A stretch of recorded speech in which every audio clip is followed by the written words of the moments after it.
Halo sobat, kalau sobat semua bingung memilih jenis ayam apa yang cocok untuk peternakan sobat semua dan segmen mana yang sobat semua mau ambil, video ini cocok untuk sobat semua.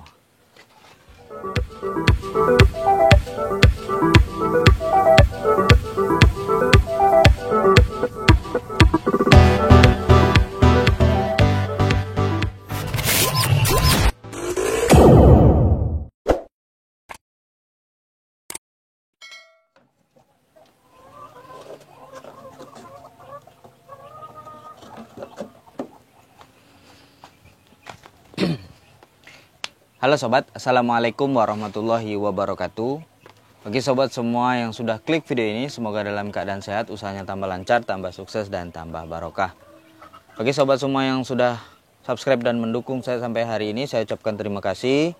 Selamat datang bagi sobat semua yang baru bergabung di channel ini. Nah sobat, hari ini saya ingin membahas mengenai jenis-jenis indukan. Kebetulan saya berada di kandang indukan, dan saya ingin membahas mengenai jenis-jenis indukan yang cocok untuk segmentasi daripada ternak sobat semua. Misalnya sobat semua ingin petelur saja, apa indukan yang cocok? Terus kemudian ingin petelur sampai pedaging, apa indukan yang cocok? Kemudian apakah ayam kampung asli itu lebih baik daripada ayam KUB misalnya? Itu akan saya bahas di video kali ini. Nah, yang pertama, untuk menentukan indukan kita tentu harus tahu segmen yang ingin kita ambil ya. Segmen yang kita ambil itu apa? Tapi nanti berbeda ketika kita memutuskan mana yang harus kita pakai. Nah, jadi untuk menentukan segmen, kita misalnya petelur, maka kita harus mencari indukan yang tipe petelur kuat. Contohnya misalnya ayam Arab, ayam Elba misalnya. Nah, itu adalah tipe petelur kuat yang telurnya itu 60-70% gitu. Dan pakannya sedikit kalau kita fokus ingin di telur. Dan jumlah pemeliharaannya itu tidak sedikit, banyak gitu ya. Nah, itu kalau kita mau ambil segmen petelur. Tapi kalau misalnya kita mau ambil segmennya indukan sampai pedaging, maka kita harus memilih ayam-ayam yang diguna. Bisa digunakan sebagai petelur maupun pedaging. Syukur-syukur ada yang petelur kuat dan ayamnya besar-besar gitu kan. Tentu semuanya punya kelebihan dan kelemahan masing-masing. Nah, mungkin saya akan bahas tentang jenis-jenis ayamnya dulu ya. Ketika kita mau mengambil dwiguna, tadi kalau kita petelur saja berarti ada Elba dan ayam Arab ya. Nah, ada silangan dari Elhoren ya, Elba dan Horen. Nah, itu ada juga ayam kampung petelur kuat dan telurnya itu sama persis dengan telur ayam kampung. Nah, kemudian yang selanjutnya adalah kalau kita mau ambil bibitnya atau ambil pembesaran juga gitu. Nah, itu sobat semua harus memilih ayam kampung yang diguna. Ada beberapa ayam kampung yang diguna yang dikembangkan di Indonesia ya, terutama yang pertama itu adalah ayam KUB yang langsung dikembangkan oleh Kementan ya, Balitbangtan, ayam kampung unggulan Balitbangtan, maka disingkat KUB. Nah, itu ayam dwiguna, petelur juga bisa, untuk pedaging juga bisa. Tetapi dari beberapa review untuk KUB 1 itu lebih ke arah condong ke petelur. Nah, kalau KUB 2 memang lebih bagus katanya gitu. Tapi saya punya KUB 1, belum ke KUB 2. Rencananya mau mencoba KUB 2 nanti, apakah bisa lebih bagus dari ini gitu kan. Kemudian yang kedua adalah ayam sensi, sentul terseleksi. Nah, sentul terseleksi ini proyeksinya kepada pedaging sebenarnya. Gitu. Karena panennya lebih cepat, ayamnya lebih mudah besar, cepat besar gitu katanya. Tapi indukannya harus dikontrol. Karena indukan sensi ini khusus hanya sebagai indukan saja gitu. Nanti kalau tidak dikontrol maka jadinya tidak seperti ayam KUB yang nanti bebas gitu kan. Indukannya bebas, anakannya bebas saja gitu kan. Nah, itu. Kalau ayam lain saya belum pernah coba. Saya mendapatkan kabar itu ada AKY, ayam kampung Yudhistira itu dwiguna juga. Tapi katanya untuk parent stocknya juga dikontrol gitu kan. Kemudian yang selanjutnya itu adalah permut ya. Permut, peternak muda itu arahnya sebenarnya ke petelur. Kalau mau jadikan pedaging itu disilang dengan parent stock seperti Bangkok. Nah gitu permut. Kemarin saya mau coba ke permut tetapi masih belum siap ya. Nanti akan saya hubungi lagi.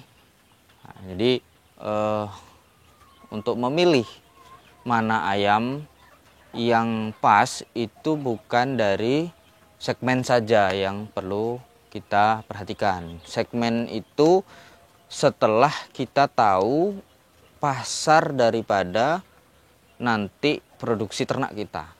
Artinya apa? Yang harus pertama kali sobat semua itu perhatikan adalah permintaan pasarnya. Kalau sobat semua permintaan pasarnya lebih banyak ayam kampung asli misalnya di daerah sobat semua tidak bisa memaksakan ayam menggunakan MKUB murni misalnya. Ya paling tidak harus sobat semua silangkan dengan ayam Bangkok atau ayam kampung asli sehingga akan menghasilkan anakan-anakan yang mirip dengan ayam kampung asli atau pembesaran-pembesaran yang mirip dengan ayam kampung asli. Kenapa? Kalau tidak seperti itu nanti susah penjualannya. Kalau susah penjualannya ya pasti namanya ternak yang paling penting bagi kita itu adalah pemasarannya. Gitu. Nah kalau kita tidak bisa membangun pemasaran sendiri ya kita ikut pasar sekitar. Kalau ikut pasar sekitar tidak ada yang mau menerima ya termasuk rugi kan gitu. Jadi sobat semua tidak bisa memaksakan. Jadi untuk menentukan nanti segmen mana yang sobat semua akan garap itu sobat semua harus menentukan pasarnya terlebih dahulu. Kalau pasar sobat semua bebas gitu misalnya kan semua ayam kampung label ayam kampung apapun baik itu Joper, baik itu KUB, baik itu AKY, baik yang penting di ayam kampung tidak harus ayam kampung asli itu diserap oleh pasar sobat semua maka barulah kita menentukan segmen dan juga menentukan indukan yang akan kita pelihara. Mana yang kira-kira produktivitasnya paling baik gitu kan.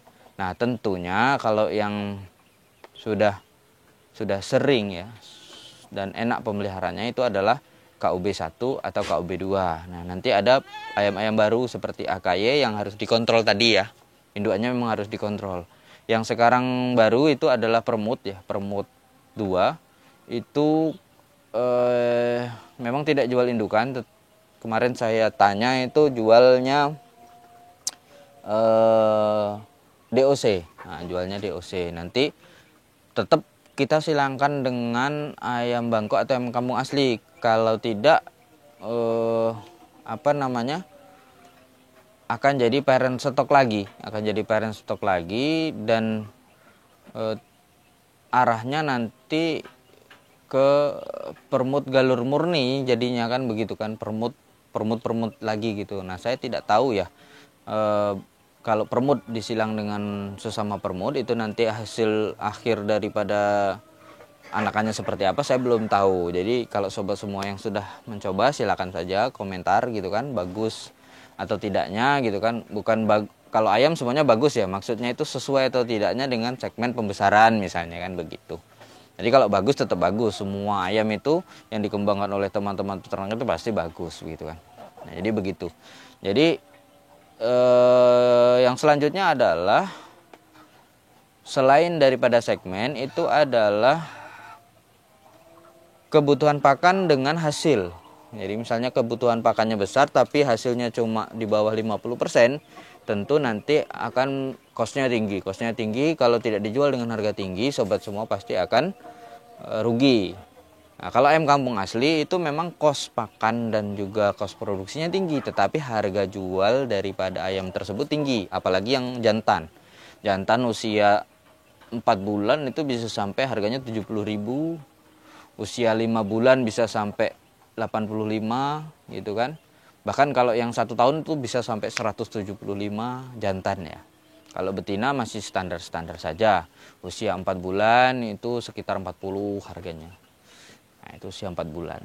Tapi kan kos produksinya cukup tinggi gitu. Memang pakannya lebih sedikit ya. Habisnya selama 4 bulan itu sama seperti ayam-ayam yang dikembangkan itu selama 3 bulan. Jadi kos pakan selama 4 bulan dengan kos pakan selama 3 bulan, ayam kampung asli dibandingkan dengan ayam kampung yang sudah dikembangkan itu memang sama. tetapi harganya lebih tinggi ayam kampung asli, menunggunya lebih lama. Jadi seperti itu ya sobat ya. Cara memilih indukan itu harus sesuai dengan pasar. Kalau tidak sesuai dengan pasar, nanti sobat semua rugi. Mungkin itu yang bisa saya bagikan.